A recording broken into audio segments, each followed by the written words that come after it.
પ્રણામ મિત્રો, સ્વાગત છે તમારું જયશ્રીસ કિચનમાં। તો આજે આપણે બનાવીશું એકદમ ટેસ્ટી અને હેલ્ધી નાસ્તો, જે ફક્ત એક જ વાટકા છાશમાંથી આ નાસ્તો નવો બની અને તૈયાર થશે અને ખાવામાં પણ ખૂબ સરસ એવો ટેસ્ટ આવશે।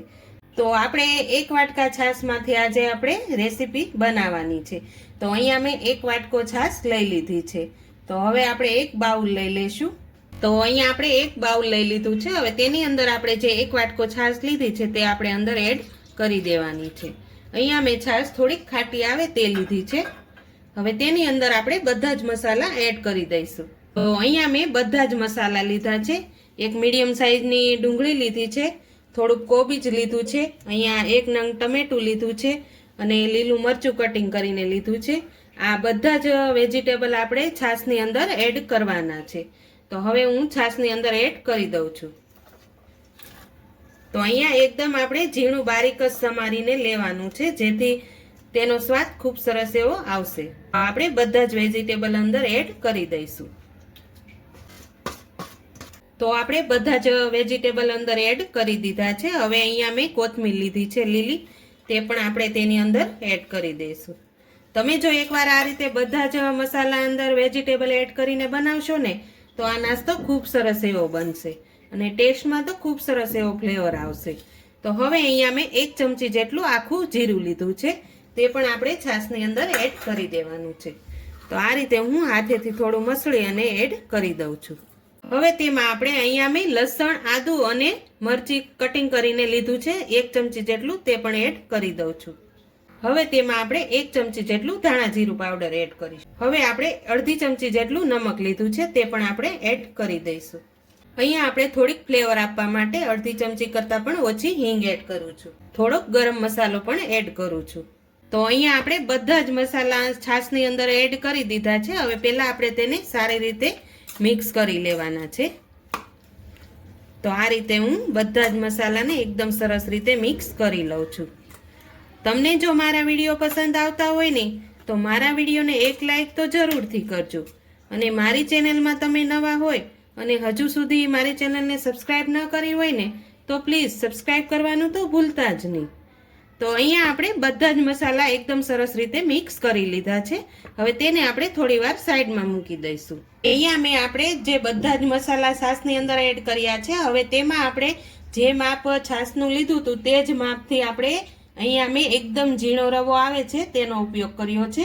આપણે તે છાશની અંદર એડ કરવાનો છે। તમારી પાસે જો જાડી સૂજી હોય તો તમે મિક્સરમાં ક્રશ કરીને ઝીણો રવો બનાવી શકો છો।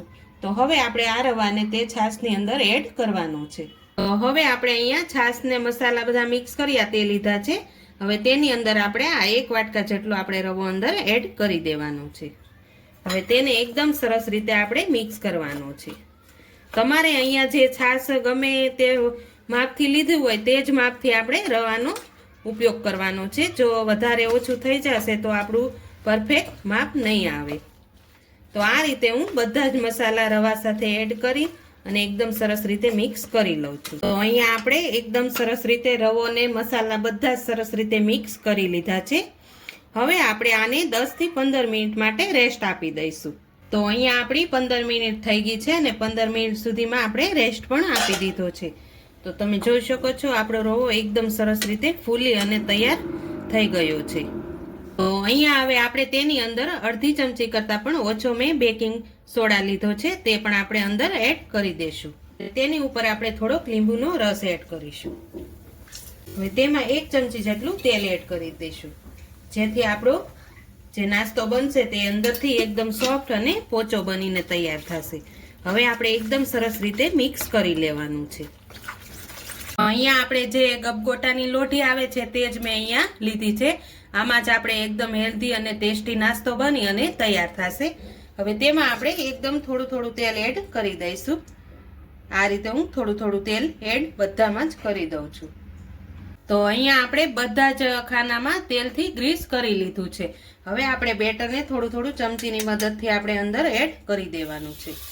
આ રીતે આપણે લોઢીને એકદમ સરસ રીતે સારીથી ગરમ કરી લેવાની છે। તો આ રીતે હું બધા જ ખાનામાં ભરી લઉં છું। તો અહીંયા આપણે બધા જ ખાનામાં ભરી લીધું છે। હવે તેને આપણે 10 મિનિટ સુધી ચડવા દેવાનું છે. તો અહીંયા હું ઢાંકણ બંધ કરી અને 10 મિનિટ સુધી તેને ચડવા દઈશ. તો અહીંયા આપણી 10 મિનિટ થઈ ગઈ છે. હવે આપણે તેને ચેક કરી લઈશું. તો જો એકદમ સરસ આપણા ફૂલીને દડા જેવા થયા છે. તો હવે આપણે તેને ધીમે ધીમે પલટાવી લઈશું. તો આ રીતના એકદમ સરસ ઉપરથી બ્રાઉન કલર ના થાય ત્યાં સુધી આપણે તેને શેકાવા દેવાના છે. આ નાસ્તો એકદમ ઓછા તેલમાં જ બની અને તૈયાર થાય છે. તો આ રીતે હું બધા જ પલટાવી લઉં છું. તો આપણે બીજી બાજુ પણ જોઈ લઈએ. તો બીજી બાજુ પણ એકદમ સરસ રીતે શેકાઈ ગયા છે. જો બંને બાજુ એકદમ સરસ રીતે બ્રાઉન કલરના થઈ ગયા છે. તો હવે આપણે તેને બહાર કાઢી લઈશું. તો તૈયાર છે આપણો એકદમ હેલ્ધી ટેસ્ટી એવો નાસ્તો બની. અને જો તમને મારી આજની રેસીપી પસંદ આવી હોય તો મારા વિડીયોને લાઈક કરજો, વધુમાં વધુ શેર કરજો. અને હજુ સુધી મારી ચેનલને સબસ્ક્રાઈબ ન કરી હોય તો પ્લીઝ સબસ્ક્રાઈબ કરી દેજો. ને કોમેન્ટ કરીને કહેજો કે તમને મારી આજની રેસીપી કેવી લાગી. ફરી મળીએ આવતી રેસીપીમાં.